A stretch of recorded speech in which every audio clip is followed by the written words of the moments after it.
The very moment Amara Gardner, a young black woman with a puzzled smile and an old, battered gym bag, stepped into the Golden Dragon Karate Academy, the air seemed to tense as whispers and mocking laughter broke out. Tyler Evans and Josh Wilson, the two ringleaders of the dojo, immediately put on playful smirks, mimicking every awkward motion Amara made as she fumbled in the oversized GI, struggling to tie the white belt around her waist. Sensei Rick glanced at his watch, his expression a mix of impatience and skepticism, while Erica Matthews, the dojo manager, leaned in to whisper to Rick about worrying insurance complications for special cases like this.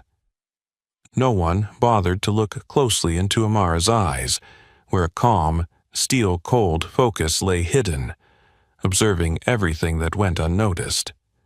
Nobody wondered why her mistakes repeated themselves with such a strangely methodical regularity. They simply saw what they wanted to see. A clumsy, out-of-place newcomer who clearly didn't know what she was doing. Little did they realize that this unassuming rookie was, in fact, the legendary Thunderhand, the last heir of a storied Japanese karate lineage. Each sneer and scrutinizing gaze unknowingly began to unravel the threads of a secret, and when everything came undone, they would face the truth. A true grandmaster had been hiding in plain sight among those who were quickest to belittle her. Late one sweltering Monday afternoon in suburban Atlanta, Amara Gardner stood before the glass door of the Golden Dragon Karate Academy. The low sun filtered through the trees, casting her petite silhouette onto the gleaming red sign adorned with a golden dragon. She gripped the faded strap of her gym bag and took a deep breath to steady her racing heart. The instant Amara pushed the door open, every eye in the training hall, from the row of benches to every corner of the wooden floor, turned toward her. Her skin was a smooth, deep brown, her hair neatly braided, and her borrowed karate uniform hung loosely, almost swallowing her slight frame. Her hands trembled as she wrestled with the white belt, awkward and unsure in its loose folds. Tyler Evans, the tallest boy in the class, shot a glance at his friends and snickered, "Hey, look over here. Didn't know this place had a preschool division." The group burst into laughter. Josh Wilson, his blonde hair in disarray, immediately mimicked Amara's bungled belt tying, his voice mocking, "Hey, do you tie it on the left or the right? Man, this is a mess." Laughter echoed all around the room. Sensei Rick Walker, a sturdy, salt-and-pepper-haired man in his mid-40s, observed from the front, suspicion knitting his brows as he watched the spectacle. He said nothing, readjusted his headband, and continued instructing the class. At the reception desk, Erica Matthews, a sharp-featured woman with her brown hair tucked into a high bun and a clipboard in hand, leaned closer to Rick. "Are you sure about this? Cases like this can cause major insurance headaches," she murmured. Rick shrugged and silently watched Amara a bit longer before offering no opinion. Under those critical stares, Amara allowed herself a small bow of her head and forced a timid smile, as if on instinctive defense. She approached the registration table and spoke in a quiet voice. "I'd like to join the beginner's class. If it's okay, I'll do my best." Amanda, the receptionist, hesitated for a moment, then handed Amara a form to fill out. Behind her, the whispers and laughter persisted. "Looks like free entertainment for the dojo today. Watch out or she'll trip over her own belt." Amara bit her lip and silently filled in every line on the registration form without a single slip. When she finished, she lifted her head, her eyes flashing a hint of resolve, though buried deep within remained confusion, hurt, and a silent vow to fight twice as hard just to survive here. The first class had not even begun, but Amara knew she had just walked into a nest of hornets, where she would not only have to learn martial arts, but also how to battle prejudice, mocking laughter, and the fear that lurked deep inside her own heart, The moment the bell rang to signal the start of the first class, Amara melted into the ranks of students like a small fish lost among sharks. The room, already stifling, seemed to tighten around her. Each hesitant step she took only gave Tyler and Josh more opportunity to flaunt their dominance. Sensei Rick called for everyone to warm up with the basic moves. The class sprang to life in unison, their strikes and blocks crisp and synchronized like a well-rehearsed choir. But Amara's breathing was off. Each punch and kick she threw was slow, wobbly, and out of rhythm, as if her body refused to obey. She tried to recall every move she'd watched online, but under the weight of so many eyes and the hum of derisive laughter, everything blurred in her mind. Tyler rolled his eyes and pretended to yawn. Oh my gosh, maybe she's here just to film a TikTok, living that follower life. Josh pounced on the opportunity, holding up his phone as if he were live streaming. Hey everyone, check out this lost soul trying karate. Mommy, save me from that kick. The students in the back burst into laughter, and even some of the older members cracked irritated smiles, unashamed in their contempt. Rick strode past Amara, pausing to straighten her posture with a stiff adjustment, muttering loud enough for her to hear. If you need to sit out, just say so. No one's forcing you to push yourself too hard. Those words, though kindly phrased on the surface, cut into Amara's pride. Rick's eyes had already said it all. He didn't trust her, didn't expect anything except that she'd give up. The exercise moved on to a combination of kicks, punches, and dodges. Amara tried to keep pace, but each time she spun, Josh deliberately lunged closer, pretending he'd been hit to get a rise out of everyone. Tyler pounded the heavy bag with a hard kick, eyes locked on Amara, as though to remind her this place wasn't for the weak. After yet another misstep, Amara was shoved out of line and nearly fell onto the mat. No one reached out to help. On the contrary, Tyler sneered. Let her sit this one out, Sensei. She probably doesn't even know left from right. Rick folded his arms and watched silently. Finally, he motioned for Amara to step off the floor and observe the rest of the class. She lowered her head, placed her hands neatly in front of her abdomen, and forced herself to stay calm. Before stepping away from the mat, Amara turned back and bowed to Rick, a deep, respectful bow, just as her father had taught her. Rick responded with a slight nod, his eyes still cold, betraying his disappointment. On the way home, Amara hurried through the lengthening shadows. The taunts seemed to echo with every footstep.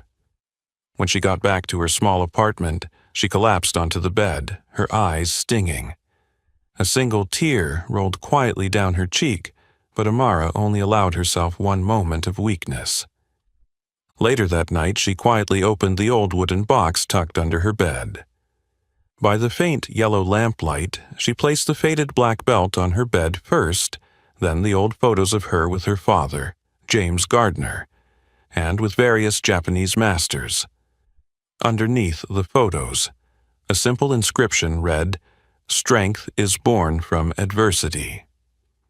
Amara ran her hand over the worn edges of that belt and whispered to herself, "Tomorrow will be different." And in the silence of that small room, only her silent determination shone brightly in the tear-dry eyes of Amara Gardner, the young woman embarking on a journey to overcome prejudice, pain, and her own deepest fears. That night, after a brief moment of vulnerability with her secret box, Amara sat back against the window of her rented room, the silvery moonlight casting a glow on her brown skin and making the large scar across her abdomen stand out even more. She lifted her shirt, gently tracing her fingers along the uneven ridge of the scar, the remnant of the battle years ago, an indelible memory from her childhood wandering in Japan. In that quiet light, fragments of the past flooded back as vividly as if it were yesterday. James Gardner, her late father, a former U.S. Marine stationed in Okinawa, with determined eyes and hands that always gently ruffled his daughter's hair. Beside him was Mizuki Tanaka, her mother, the only daughter of the legendary Grandmaster Tanaka, who broke tradition to teach karate to her own daughter. Amara had grown up between two worlds. On one side, America that refused to accept different skin, and on the other a traditional Japan that viewed half-bloods, and especially girls who practice martial arts, with disdain. Even as a child, the whispers in the streets of Tokyo still echoed in her mind. That mixed-blood girl will never be truly Japanese. A black girl and karate, too far out of her league. From a young age, Amara had shown a rare talent. Every movement, every stanced form, every strike she executed was precise and powerful enough to win grudging approval from the strictest elders in the Tanaka family. But the more talented she was, the more she had to conceal it to spare her family trouble and avoid the prying eyes of both the martial arts community and outsiders. The price of being different was loneliness in every breath. When her father died in an accident, her mother, both frail and proud, took Amara back to America, leaving behind all their memories of Japan, along with one parting instruction. No matter where you go, there will always be people who want to drag you down, Amara. Don't let them decide your worth. But America wasn't any easier.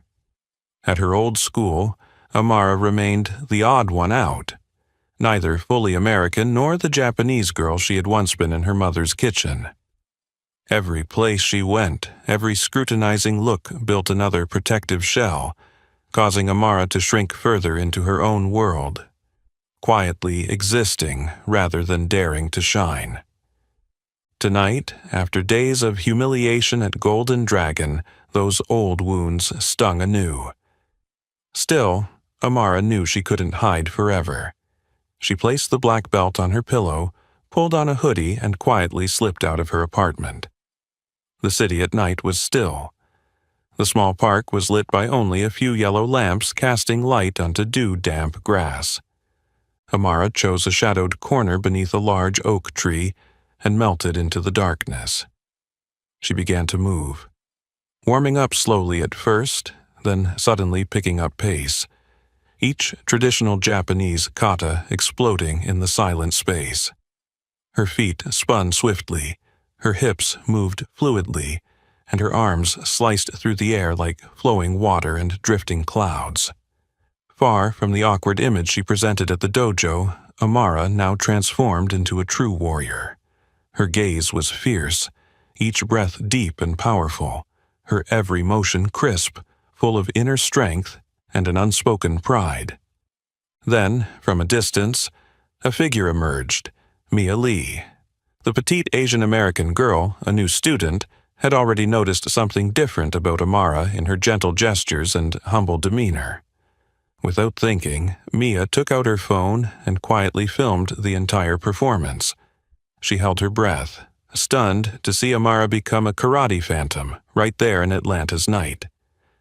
What Amara didn't know was that this video would become the spark for a series of upheavals to come, unearthing secrets, stirring old hatreds, and reigniting storms of a past that she thought had long been buried. The next morning, while dew still clung to the windows of the training hall, Amara quietly returned to Golden Dragon. The dojo felt just as stifling as it had the night before. Josh and Tyler were already there early, huddled in a corner of the mat, chatting about the latest TikTok video and sneering at Amara whenever she walked by. Same hostile looks, same cruel smirks and taunts, but this time, Amara did not bow her head or shrink away. After last night's practice in the park, she carried a new, silent strength within her. That day's lesson was basic kicking technique, a move that looks simple but is deceptively difficult. Even a slight shift in balance sends you careening. Sensei Rick demonstrated first, then paired everyone up.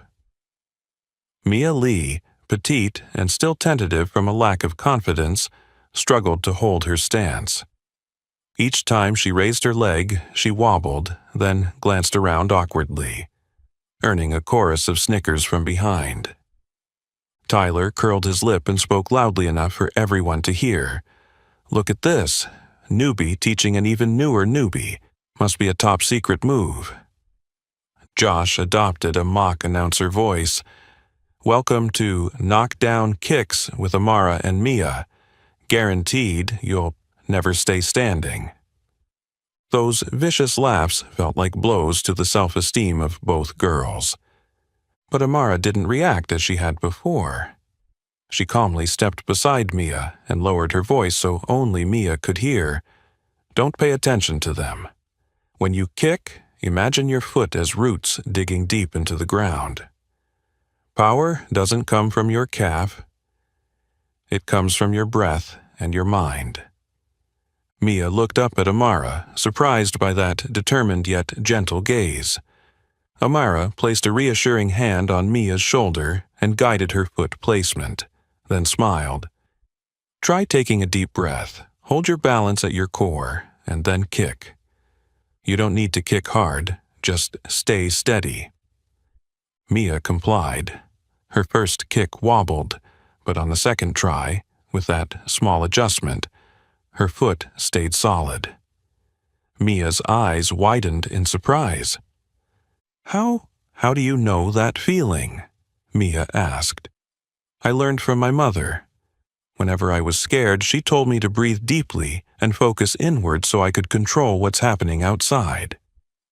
Tyler and Josh opened their mouths to continue mocking, but Mia's obvious improvement caught both of them off guard. Josh rolled his eyes.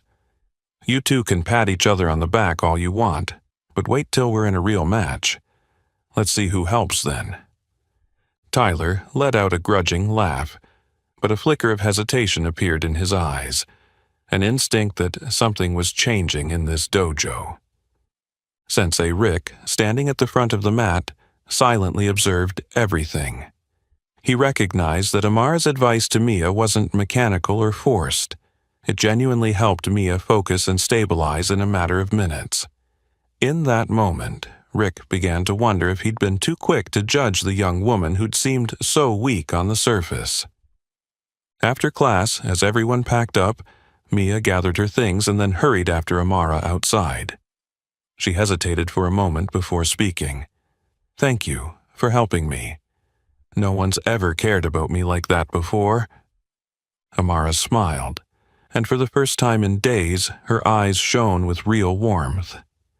"I believe you can be stronger than anyone expects. Just don't give up when they laugh." The two girls walked side by side down the narrow path beside the dojo, leaving those mocking laughs behind them. It was the first seed of a friendship, of trust, and the spark for a chain of events that would soon transform the entire Golden Dragon Academy. That evening, after that brief, warm moment outside the dojo, Mia Lee still couldn't shake what she had witnessed. Back home, she pulled out her phone and replayed the secretly recorded park video over and over. Each kick, each movement Amara made in the darkness still held a mesmerizing power. Those techniques were completely at odds with the shy, clumsy image Amara showed in class. A burning curiosity compelled Mia to dig deeper. The next morning, she spent her entire lunch break in the school library, researching major karate tournaments. Suddenly, she came across a familiar name in a copy of A History of American Martial Arts, 20th Century. Before her eyes on that aged page was a black and white photograph. A young black female martial artist standing on the podium at a tournament in Japan, flanked by Japanese masters. Below the photo, a small caption read, "Amara Gardner, first African-American female to win the All Japan Karate Youth Cup 2014. Mia froze. She compared the photo. That same gaze, that posture, and even the small scar on Amara's right arm in the picture matched exactly the scar Amara had accidentally revealed in the locker room. Reading on, Mia grew more bewildered as she discovered a string of impressive achievements. But there was absolutely no information about Amara's career after that year, as if she had vanished from the world's martial arts scene. That night, lying in bed, Mia reopened the video on her phone and compared each of Amara's kata movements with the techniques described in the book. Mia's eyes went wide when she realized every roundhouse kick, every spin, every stance was an advanced move, something only a highly experienced fighter could execute.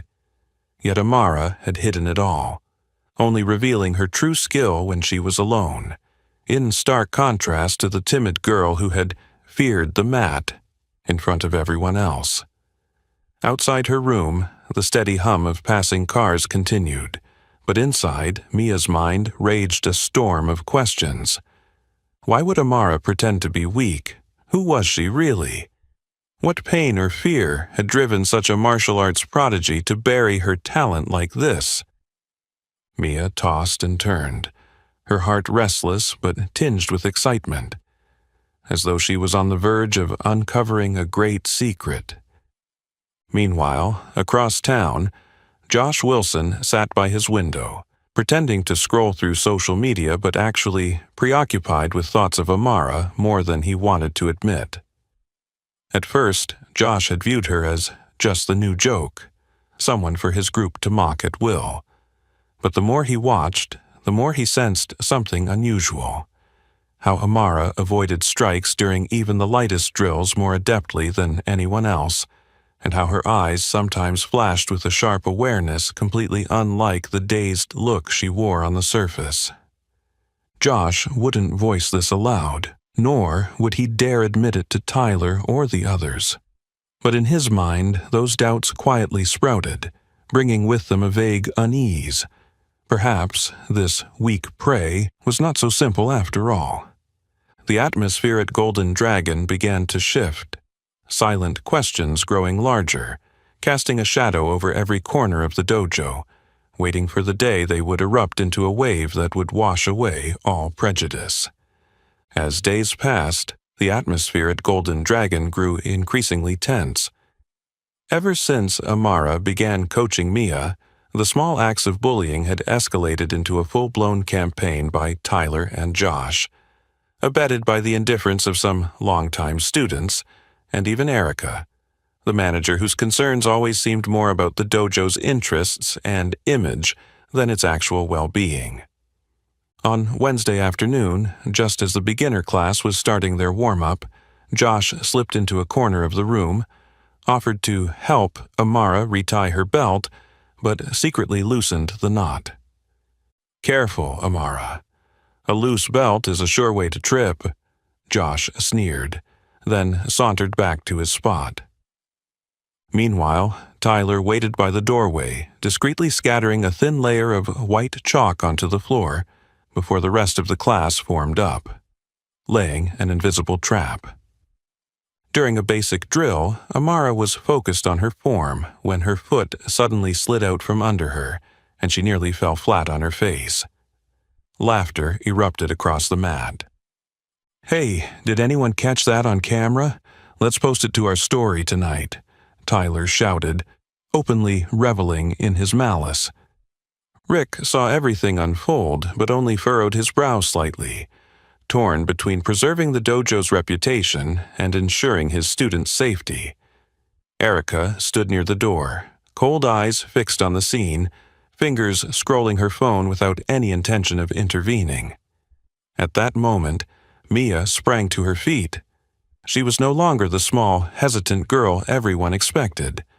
Eyes blazing with fury, she shouted in a voice that carried across the entire training floor. "You should be ashamed of yourselves for showing no respect for others. This is a dojo, not your personal playground." The entire class froze. The laughter died immediately. Tyler stared in surprise, then snarled, "Backing your friend now, huh? What, you want to join the weakling club?" Josh crossed his arms and chimed in. "Yeah, Mia, go stand with her and see who's left with us." Instantly, the dojo split into two clear factions. Tyler, Josh, and their old crew on one side, while Erica, observing silently, looked pleased that the veteran students remained loyal.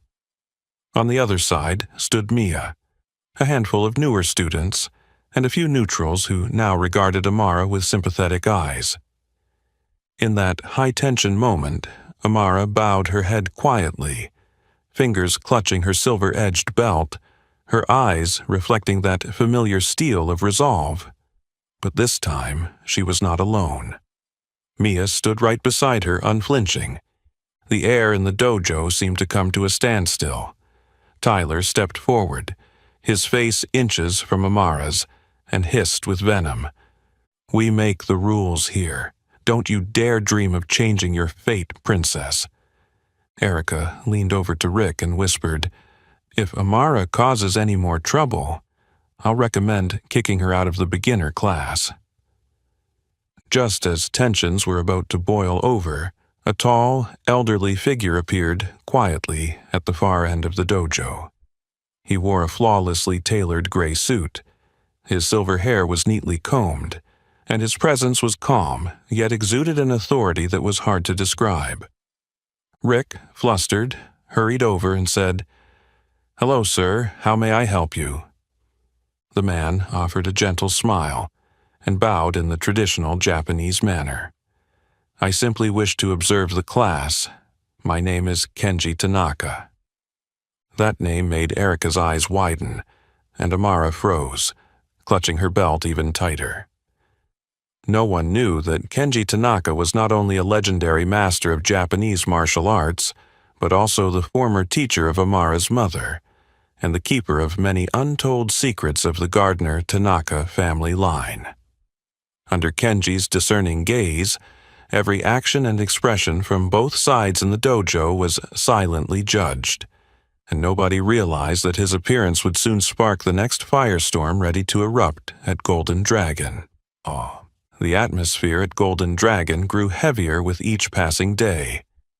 Ever since Amara began helping Mia, the small acts of bullying had escalated into an open campaign by Tyler and Josh, ignored by some of the senior students and even by Erica, the manager, who always seemed more concerned about the dojo's image and bottom line than the well-being of its students.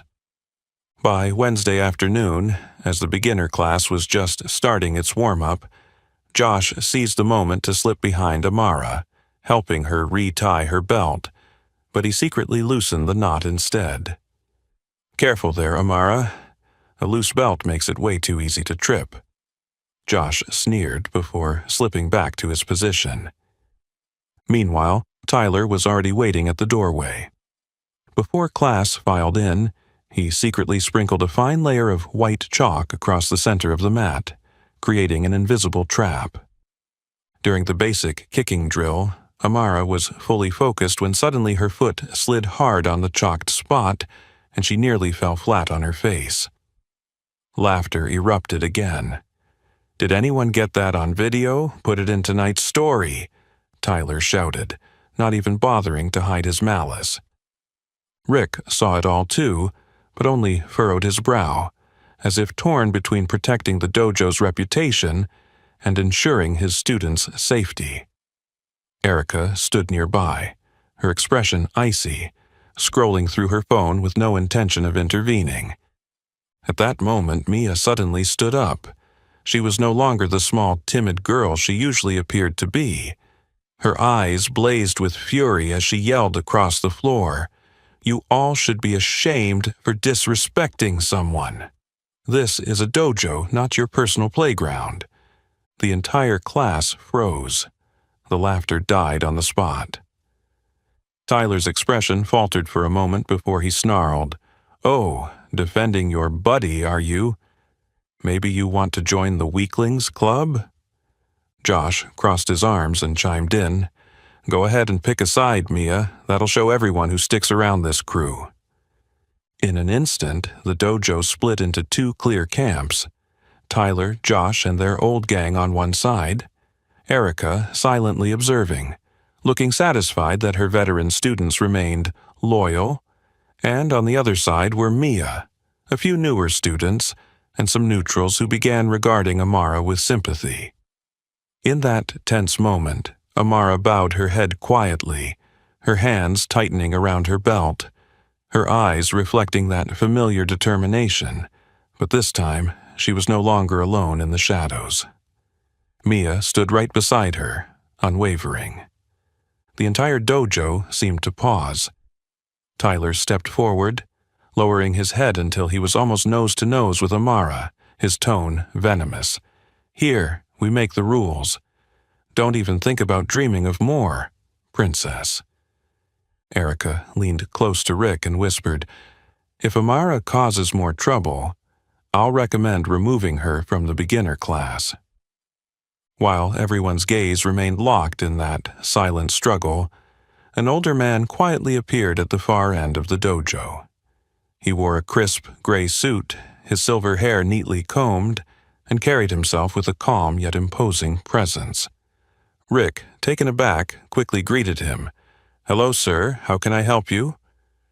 The man smiled gently and bowed with the courtesy of a Japanese teacher. "I just want to observe the class. My name is Kenji Tanaka." Erica startled at the name. Amara froze, her hand instinctively tightening its grip on the worn belt. No one knew that Kenji Tanaka was not only a Japanese martial arts legend, but also Amara's mother's former instructor, and the keeper of many untold secrets of the Gardner-Tanaka lineage. Under Kenji's watchful gaze, every action and expression in the dojo went under silent judgment, and no one realized that his presence would ignite the next firestorm, one that would soon sweep through Golden Dragon and consume every prejudice, hidden agenda, and complacency that lingered there. Early on Challenge Day, the Golden Dragon dojo was packed. Parents, the press, students from all classes, and even the advertising partners Erica had specifically invited gathered around the training floor, their eyes fixed on the large mat in the center of the dojo. The atmosphere was both tense and electric, as if everyone was waiting for a show whose ending was already decided. Erica stepped forward, microphone in hand, plastering on a fake smile. To begin, Amara Gardner, our newest student, will perform a kata routine, then face off against Sensei Rick Walker. This is the true spirit of martial arts, courageously facing a challenge. Amara walked to the center of the mat, her hair tied neatly back, wearing her threadbare uniform, her eyes shining with a deep, unexplainable calm. Rick stood at the edge of the mat, arms crossed, his expression a mix of skepticism and anticipation for the moment this charade would end. Amara bowed her head and took a deep breath. The first few beats of her kata were slow and carried an air of awkwardness, exactly what everyone was used to seeing in practice, her steps slightly off, her strikes lacking power. The audience murmured quietly, and Tyler, Josh, and the senior students exchanged disgusted smirks.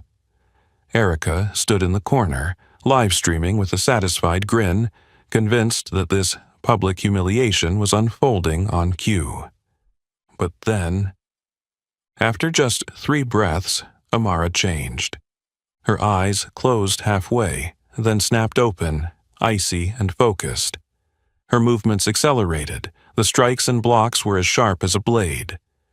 Suddenly, the entire dojo fell silent. Her spins, her sweeps, her high kicks. Every traditional Japanese footwork pattern came alive on her lithe frame, and each cut through the air felt like an explosion. Rick, standing at the edge of the mat, widened his eyes. Parents began applauding in stunned silence, unable to comprehend the rapid transformation. Josh froze, mouth agape. Tyler's face went pale, shock flashing in his eyes, an emotion he'd never experienced in this dojo before. Amara finished her kata with an impeccably low stance and a powerful kiai that echoed throughout the hall. The dojo stayed dead silent for a heartbeat, and then erupted into thunderous applause. Some even stood to cheer, but the climax wasn't over.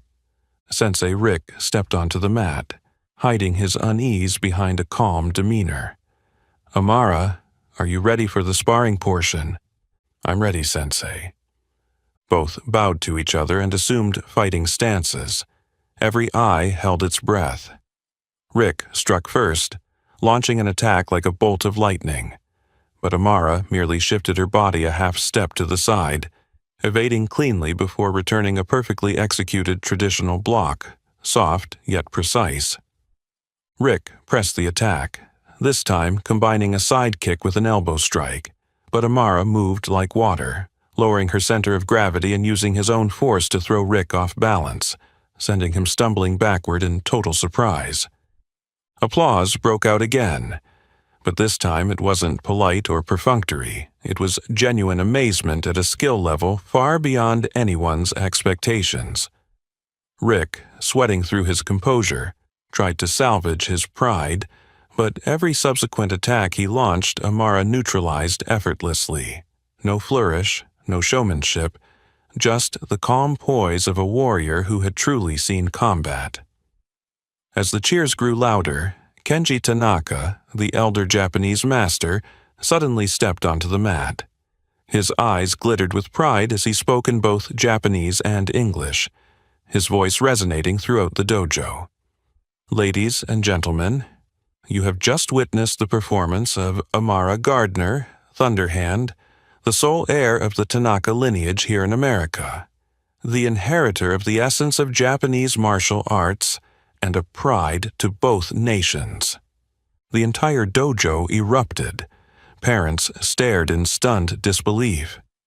The younger students buzzed excitedly. Josh couldn't form a word. Tyler's face turned crimson. He felt embarrassed and insignificant for the first time in his life. Erica froze in place, her hand shaking around her phone, every plan to disgrace Amara dissolving into thin air in a matter of minutes. And amid all those astonished gazes, Amara quietly bowed, smiling a gentle, proud smile that shattered every prejudice with the simple truth of who she was. In just one night, the atmosphere at Golden Dragon changed dramatically. The video of Amara performing that stunning kata and sparring with Sensei Rick, quietly recorded by Mia and then accidentally going viral, became an internet sensation. Local news outlets, major martial arts channels, and international forums all picked it up, dubbing her with new titles: Atlanta's Thunderhand, the Tanaka heir, the warrior woman who shatters all preconceptions. A flood of new students and their parents descended on the dojo in droves, all hoping to register. Those same students who had previously given Amara the cold shoulder now lined up to take photos and shake her hand. Some rival dojos even extended invitations to train together or to have her teach special classes. Golden Dragon instantly became the center of attention. Erica hustled back and forth, meeting with reporters and flaunting herself as the mastermind behind this success, but inside she was panicking. She ran the numbers in her head, worried that if Amara overshadowed the modern dojo image she had meticulously built, Erica's advertising deals and brand partnerships would be at risk. Late that night, in her small office, Erica quietly logged into the management system. She searched for Amara's profile, intending to quietly remove her from the official roster on the pretext of safety and insurance concerns. But every time her mouse hovered over the delete button, Erica hesitated as she scrolled through hundreds of glowing comments under the viral videos. "Thanks to Golden Dragon, the Tanaka heir has finally appeared. My daughter is begging me to sign her up for Amara Gardner's class." At the same time, across the room in the dojo, Rick sat alone on the bench, lost in thought. Since the day Golden Dragon opened, he had never witnessed a moment like Challenge Day. A student who had been openly mocked by the entire community reversing her fate and teaching her own sensei a lesson. Rick wondered whether, over the years, he had truly been teaching the spirit of Budo, or if he had merely maintained a superficial form of instruction to keep the business afloat and to appease partners and parents. Under the dim lights, Kenji Tanaka approached and placed an old leather-bound notebook into Rick's hands. Budo isn't just about winning on the mat, Rick-san. It's how you face yourself, even when the truth brings you pain. Rick accepted it quietly, bowing his head in thanks. Deep down, he knew he needed to start over, learning the true spirit all over again from the very person he had once doubted. But as her fame reached its peak, a shadow began to creep in. One late weekend night, while Amara was practicing breathing exercises in the nearly empty park, a Japanese man stepped out from under the edge of a tree. His face was cold, in his early 30s, his posture impeccable, but his eyes filled with hatred. "Gardner-san," he said in perfect English, "I am Hiroshi Kojima, son of Kojiro Kojima. My father was once your family's rival, and his victim. I have come to settle the debt our generations owe each other." Without another word, Amara understood. The ghost of the past had truly returned. Hiroshi held out a card sealed with a red wax emblem from an underground Japanese martial arts council. The challenge, clearly written, "A duel for honor between the Tanaka heir and the House of Kojima. If you refuse, this will not end here." The rumor spread by morning, sending shockwaves through the martial arts world. Golden Dragon students felt a mix of excitement and anxiety.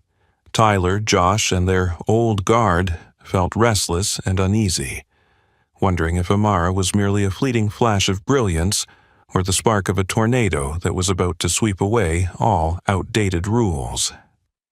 In this whirlwind of fame, threats, and covert struggles, Amara had to face not only external opponents, but also the darkness within her own heart, where honor, courage, and long-buried pain were stirring more powerfully than ever. The news of the challenge match against Hiroshi Kojima spread throughout Atlanta's martial arts community, thrusting Golden Dragon into the eye of a heated debate. Pride fermented into division as old cracks were pried open, exposing grievances no one had dared speak aloud until now. Erica, having failed to remove Amara's name, feared the image of her modern, friendly, high-achieving dojo would collapse. She called a private meeting with the senior students and Tyler. In a cold voice, she declared, "Golden Dragon built its reputation on real achievement, not on some internet sensation. Anyone who sides with Amara, who sides with outdated tradition, has already disqualified themselves from this dojo." Tyler, once arrogant and the ringleader of the bullying, became Erica's eager enforcer.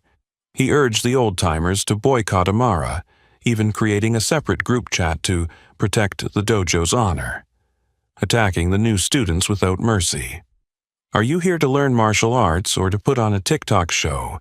Keep supporting Amara and don't blame us when nobody's left to guide you." Meanwhile, those who supported Amara kept growing in number. Mia, the first to publicly back her, gathered the new students, including those who had stayed silent out of fear. Josh, after Challenge Day, became a particularly surprising element. He openly rejected the dojo's old rules and joined the ranks defending the true spirit of martial arts, even though he had once mocked Amara. The internal conflict escalated when Josh suddenly took a week off from training. In reality, he spent that time facing his father, Alan Wilson, a notorious former MMA fighter with a win-at-any-cost mentality. Late one evening in their cramped living room, Josh sat frozen as Alan berated him. I taught you martial arts so you could win, not lose to some girl putting on a show. If you want to be a champion, you have to fight, knock out your opponent." But this time, Josh did not remain silent. He looked his father in the eye with a calm resolve and said, "I've realized that if I must become cruel and callous just to win, that victory means nothing. Amara showed me how to be strong without being heartless." Determined, Josh met Amara at the park the next morning. Without grand apologies or flowery words, he quietly said, "I want to learn how to use real strength. I don't want to be a broken version of my dad." Amara simply nodded and led Josh through secret pre-dawn training sessions. Breathing exercises, feeling the body's natural movement, strengthening the mind before the strikes. Josh began to change. He grew composed and fluid, learning to use his opponent's force against them, to control the match with calmness, instead of charging in like a half-rookie MMA fighter. Meanwhile, rumors of Erica's doping scandals, fraudulent achievements, and alleged referee bribery started to leak. Tyler, infamously aggressive but always hungry for titles, was discovered using performance enhancers in a tournament. At first, he covered it up and denied everything. But when Rick, after a period of self-reflection, confronted him and urged him to tell the truth to save the dojo, Tyler was forced to confess. The fallout didn't stop there. Several female students came forward, recounting how Erica coerced them into competing under false names, misrepresenting their ages, and even fixing match outcomes to collect more medals. Under pressure from parents and the online community, which was closely following Amara, more students found the courage to speak up and filed a collective complaint with the Georgia State Karate Association. Enraged, Erica lashed out, "Don't forget who put you in this position. Without me, Golden Dragon would have no medals, no sponsorship deals. Nobody would know this dojo exists." But by that point, the wave of resistance had reached its peak. Mia, Josh, many other students, and finally Rick, who had rid himself of his personal biases, spoke out in unison. A dojo cannot exist on trophies alone. It exists on honesty, respect, and the spirit of martial arts. Glory, built on deception, will collapse sooner or later. Golden Dragon split down the middle. One side clinging to a glamorous but hollow past, the other championing reform, with Amara as the emblem of a genuine martial arts revival. Amid that crisis, the Georgia State Karate Council demanded a thorough inspection of the dojo. The final masks were poised to fall, signaling a seismic shift that would sweep away outdated rules and pave the way for a new generation, where true strength is built on courage, not on fear and deceit. Finally, the day of the state tournament arrived. The atmosphere in the sports center felt almost suffocating with anticipation, as thousands of spectators, media representatives, major dojo delegates, and international journalists gathered. They weren't just here for the competition. They came for the fevered buzz around Amara Gardner, Thunderhand, the young woman who had kept America's martial arts community talking for weeks. Backstage, Amara tightened the faded black belt, her father's keepsake. Mia, Josh, Rick, and even Kenji Tanaka stood beside her, their eyes a mix of worry and encouragement. Outside, the crowd roared her name, but her heart felt heavy. Deep down, she knew this was more than just a match. It was the final confrontation in a 50-year feud between two families, two philosophies, two worlds. When the honor match was announced, every gaze locked onto the center of the ring.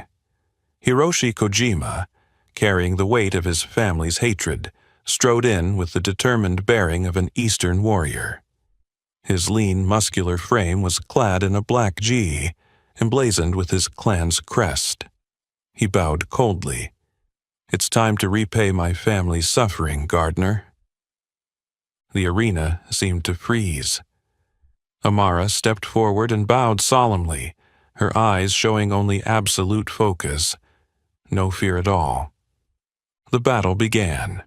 Hiroshi immediately launched a relentless barrage, blending modern techniques with traditional strikes, showing no mercy. His intent was clear, to crush Amara quickly and painfully, forcing her to pay for what his father, Kojiro Kojima, had once lost. High kicks, spinning punches, and knee and elbow strikes came fast and furious, the impact echoing through the arena. Organizers, coaches, and judges watched every breath, and fans who had come expecting a pretty performance were now swept into the vortex of historic vengeance. Amara did not flinch or adopt a purely defensive stance. She fluidly avoided his strikes, using Hiroshi's own force to redirect him, sidestepping, parrying, and returning precise but controlled counters. Every technique her father and Kenji had taught her, the very essence of the Tanaka line, she applied calmly. When power becomes rage, only stillness can guide the spirit. Then, midway through the second round, Hiroshi's roundhouse kick landed squarely on Amara's old scar. Pain shot through her like the knife from years ago, and she paused for a heartbeat. The entire arena gasped. Tyler clenched his fists, Josh sprang to his feet, and Mia cried out in fear. Sensing her momentary weakness, Hiroshi pounced like a wounded beast, pouring all his fury into a flurry of blows. His eyes burned not only with hatred, but also with desperate sorrow. A lifetime of loss, his father's expectations, a darkness passed down through generations weighing on his shoulders. Amara, sweat and blood mingling on her skin, did not back down. She closed her eyes and recalled her father's memory. Then Kenji's voice. Only compassion can untangle 50 years of hatred. Defeating an enemy is easy. Freeing them from that hatred is far harder. Steadying her breath, Amara met Hiroshi's final strike with a signature Tanaka lock, soft, fluid, using his own momentum to seize control. In an instant, she glided in close, evading every blow, then unexpectedly placed her open palm against his chest, over his heart. The arena went silent. With one more motion, she could have delivered a lethal strike. Yet Amara remained still, her gaze serene as her palm pressed against Hiroshi's heart. "I choose to end this hatred, not to kill it," she whispered, loud enough for the whole arena to hear. Hiroshi froze. Shock and disbelief washed over him, all his strength drained away. In that single, gentle, authoritative act, and with compassionate grace, the 50-year storm of hatred dissolved. The stands erupted in thunderous applause and tears. Rick rose to his feet and bowed to Amara. Kenji smiled with moist eyes. Tyler, Josh, and Mia all stood in awe, finally understanding that true strength lies not in violence, but in compassion and self-control. In that moment, before thousands of witnesses, the last vestige of hatred was undone, by the hand of a young woman bearing a great martial arts legacy and an unwavering, courageous heart. The moment Amara's hand gently touched her opponent's chest, the ring seemed to fall into a heavy silence that stretched for several long seconds. The cheers choked off, giving way to a wave of emotion that rippled through the entire arena. In the center of everyone's attention, Hiroshi Kojima suddenly collapsed to his knees. Not because he had been physically defeated, but because the weight of his soul had just been released from the bonds of hatred. Breathing ragged, still wide-eyed, Hiroshi whispered, not just to Amara, but as if speaking to himself, to the past, to his father far away. "I've lived with hatred for too long. So long that I forgot the true purpose of martial arts. I've only been a shadow of the past, blindly following my father's curse." On the mat, Amara bowed and gently placed her hand on Hiroshi's shoulder. There was no longer any distance between victor and vanquished, only two hearts that had just endured the most important battle of their lives, a battle against the darkness inside. Your true journey starts today, not at the end of a final match. Forgive your father, forgive yourself, and learn to use strength to protect instead of destroy. That is the greatest legacy. The crowd sat in stunned silence, then slowly rose to their feet. An outpouring of emotion swept through everyone, from the students and parents to the visiting fighters.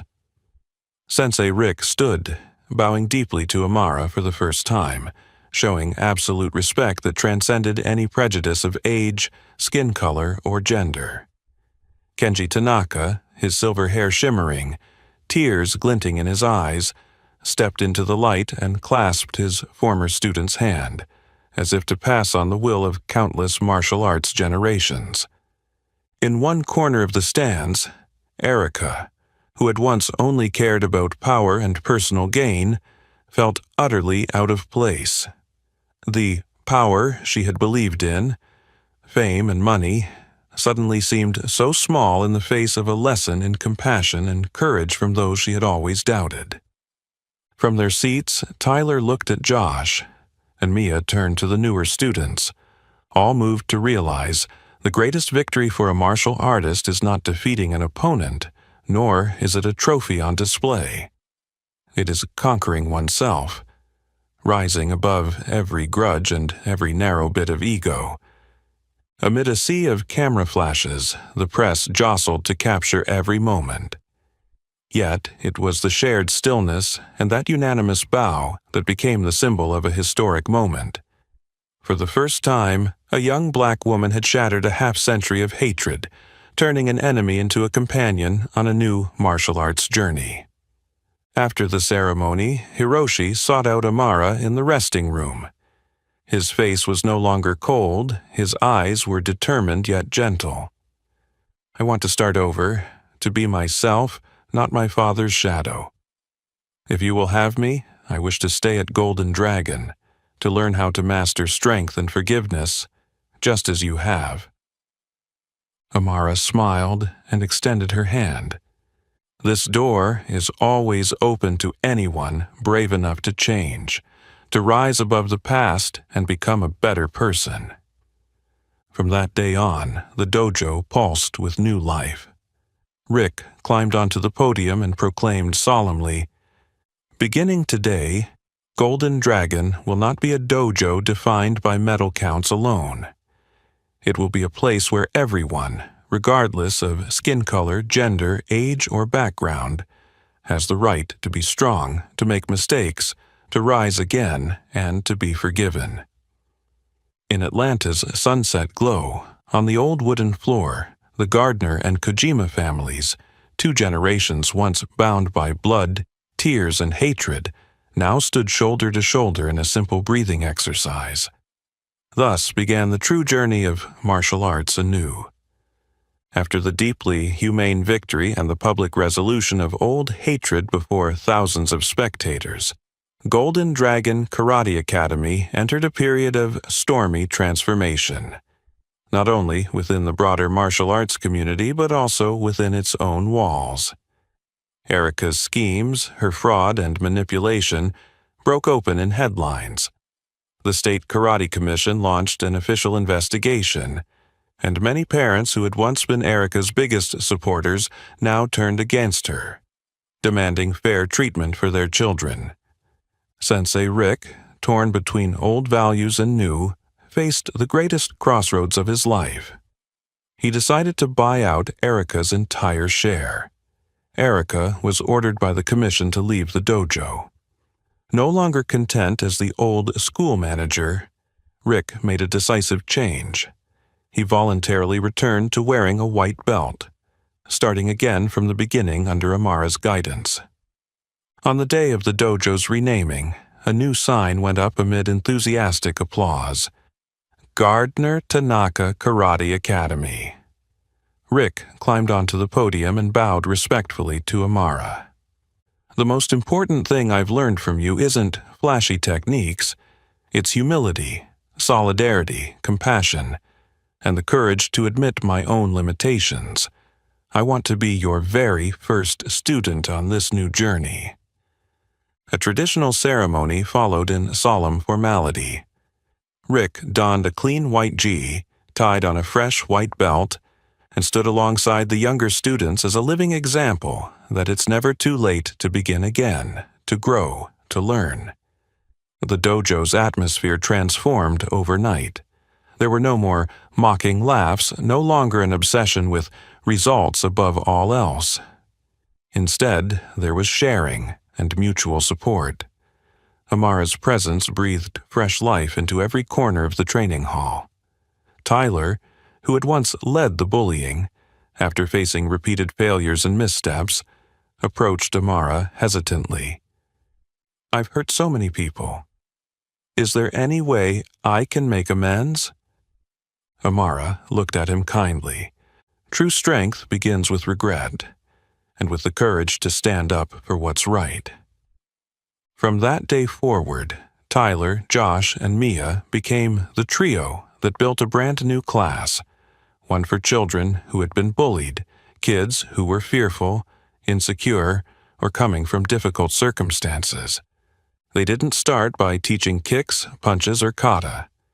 Instead, their first lesson was deep: breathing exercises, mindful meditation, and sharing stories about their past fears.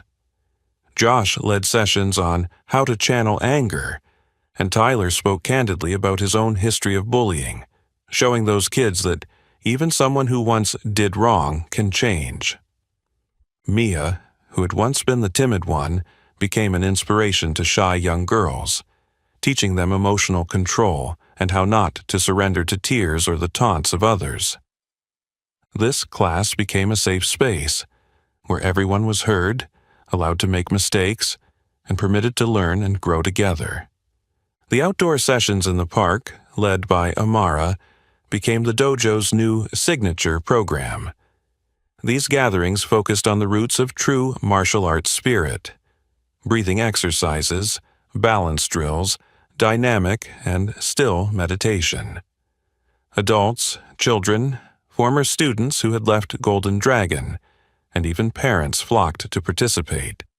There was no longer a divide between white belts and black belts, only people on the same path, learning together, sharing together, healing the wounds of the past together. The transformation at Gardner Tanaka Academy didn't remain confined within the dojo's walls. It rippled outward through Atlanta's neighborhoods, becoming a new phenomenon in humanistic education and community healing. In the first days after the renaming, former students, some who had bullied others, some who had made mistakes, hesitantly walked into class, only to be met not with ostracism or ridicule, but with understanding glances and gentle encouragement from Amara and the assistant instructors. Mistakes are not permanent stains, they are lessons, starting points for growth. Tyler, once the king of bullies, now serves as the youth class assistant. He doesn't hesitate to apologize directly to every student he once hurt, and even becomes the first to stand up for new students against any lingering skepticism. His actions have inspired those still burdened by guilt to face their past and give themselves a second chance.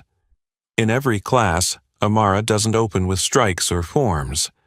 Instead, she begins with deep breathing exercises, meditation, and stories about fear, self-worth, and the value of soft power.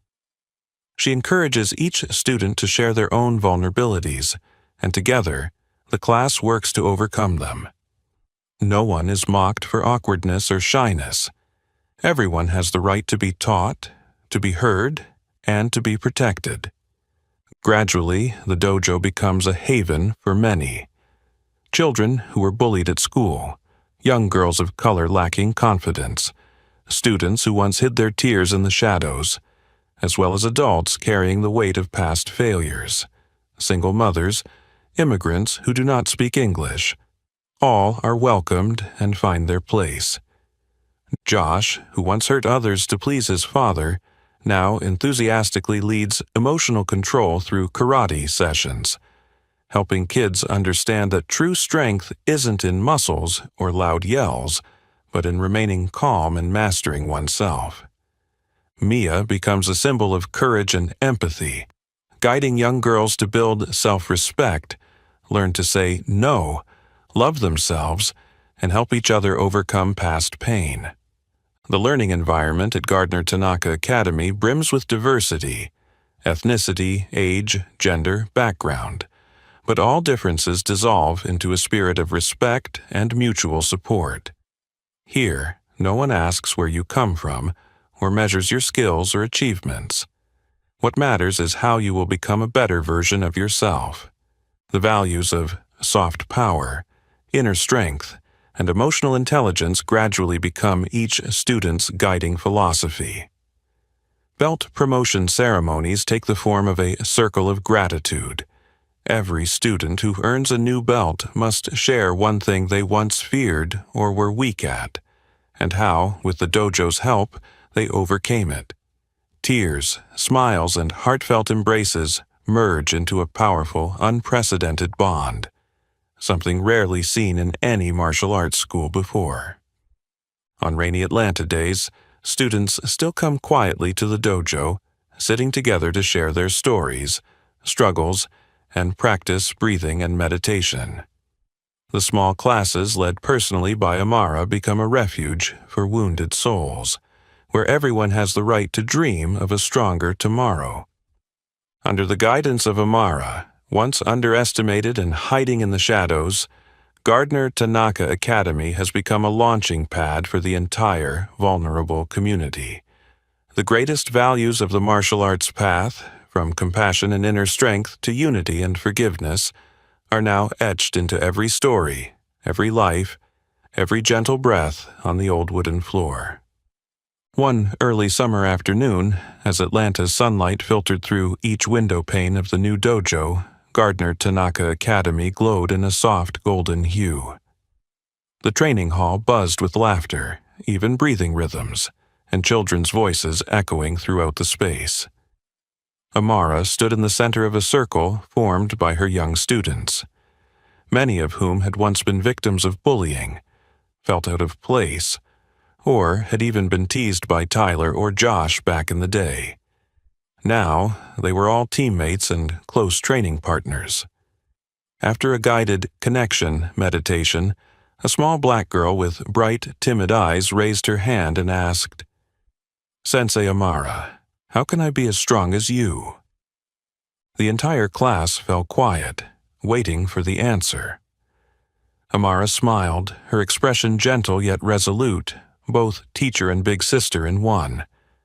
The most important strength isn't in a punch, nor is it in a belt or a trophy. The greatest power lives in your heart, in the ability to forgive, in the determination to rise after failure, and in the courage to stand up for what's right, even if it means going against the crowd. When you conquer your own fear, your own self-doubt, your own resentment, you become the strongest one of all. Tyler, now the youth class assistant, stood at the back, nodding quietly, his eyes devoid of the arrogance he once wore as a bully. Josh and Mia exchanged smiles, the old wounds now serving as inspiration to pass along kindness to their younger classmates. Even Rick, who had once been the instructor but was now Amara's student, watched in quiet pride, seeing his dojo truly reborn. Amara stepped into the center of the room and signaled for everyone to form a complete circle. Her voice rang out, warm and compelling. "Breathe, center, begin. Close your eyes, draw in a deep breath, find that stillness at your core, and then start everything from there."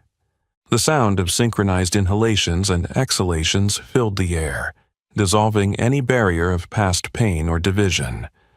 Sunbeams streamed through the windows, spotlighting the training mats with ribbons of light, symbols of hope, like new life sprouting from the very place that had once been an anthill of prejudice and injustice.